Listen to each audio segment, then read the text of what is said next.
الحكيم والصلاة والسلام على سيد الأنبياء والمرسلين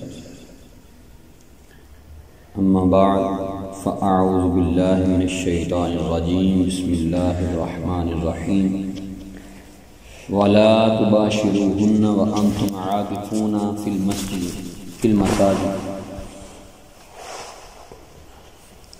اللہ تعالیٰ نے قرآن مجید فرقان حمید برہان رشید میں ارشاد فرمایا کہ عورتوں سے مباشرت نہ کرو جب کہ تم مسجد میں اعتکاف کیے ہوئے ہو. صحیحین کے اندر بنت صدیق اکبر رضی اللہ تعالی عنہ سلام اللہ علیہ رسول اللہ علیہ السلام سے حدیث بیان کرتی ہیں. اما جان فرماتی ہیں کہ رسول اللہ علیہ السلام رمضان کے آخری عشرہ میں اعتکاف کیا کرتے تھے، اور پھر ابو داؤد شریف کی حدیث مبارکہ ہے کہ رسول اللہ علیہ السلام نے ارشاد فرمایا کہ معتکف کہ جو بندہ اعتکاف کرے اس پر یہ لازم ہے کہ اعتکاف کی حالت میں مریض کی عیادت کو نہ جائے، جنازہ میں حاضر نہ ہو، عورت کو ہاتھ نہ لگائے، اپنی بیوی سے مباشرت نہ کرے اور نہ کسی حاجت کے لیے باہر ہو. اور پھر حضرت عبداللہ بن عباس رضی اللہ تعالیٰ عنہ نے ارشاد فرمایا کہ معتکف کے بارے میں فرمایا کہ وہ آقا صلی اللہ علیہ وسلم ارشاد فرماتے ہیں کہ وہ گناہوں سے باز رہتا ہے اور نیکیوں سے اسے اس قدر ثواب ملتا ہے جیسے اس نے تمام نیکیاں کی.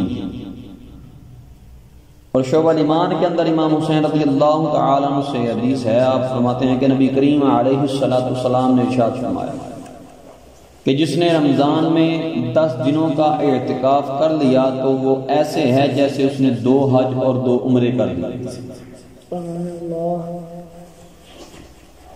اب بات یہ کہ اعتکاف کر کون سکتا ہے؟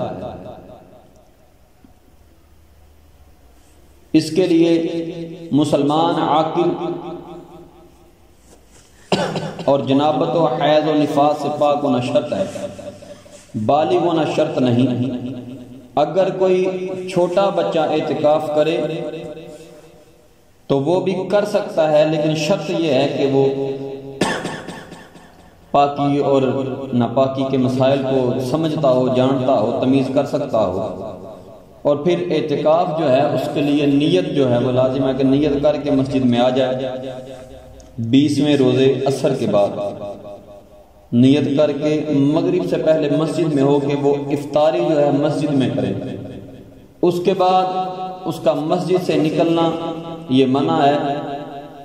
اور اس کے اندر جو احتیاط ہیں جو بزرگان دین نے ذکر فرمائی ہیں ان کے اوپر اس کا عمل جو ہے معتکف کا وہ ہونا چاہیے. اور یہ جو آج کل ہم لوگوں میں مشہور ہے کہ جو اعتکاف کرنے والا ہو وہ چہرہ نہیں دکھائے گا، وہ کلام نہیں کرے گا، وہ یہ کہ جناب جدھر جانا ہے اس نے یا نکلنا ہے باہر وہ اپنے منہ پہ کپڑا رکھے گا اور اعتکاف کے لیے جامع مسجد ہونی چاہیے. ایسا کچھ نہیں. اعتکاف کسی بھی مسجد میں کیا جا سکتا ہے.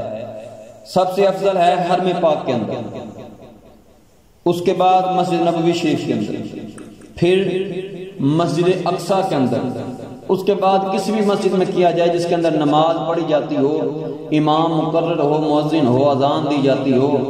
اگرچہ اس میں جماعت نہ بھی ہوتی ہو، مسجد میں مرد مسجد میں اعتکاف کرے گا.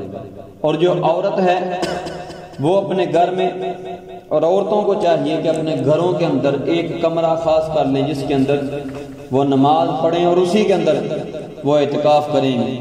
اور جب عورت اعتکاف بیٹھ جائے تو لازم ہے، ضروری ہے اس بات کا خیال رکھنا کہ عورت معتکف جو اعتکاف کرنے والی ہے وہ ان عورتوں سے نہ ملے کہ جو ادھر کی بات ادھر اور ادھر کی بات ادھر کرتی ہے. یعنی کہ چغلی بخیلی کے اندر نہ آئے بلکہ ہر وقت عبادت الہی میں رہے، کیونکہ اعتکاف کا مطلب یہ ہے کہ اللہ کی رضا کے لیے مخصوص وقت میں، مخصوص ایام میں اپنے آپ کو رب کی رضا کے لیے دنیا سے دور رکھنا۔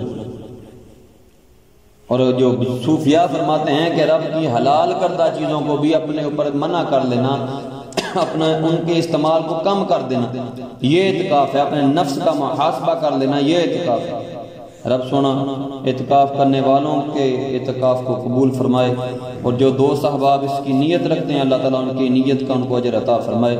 وما علینا الا البلاغ۔ الصلاۃ والسلام علیک یا سیدنا وعلی آلک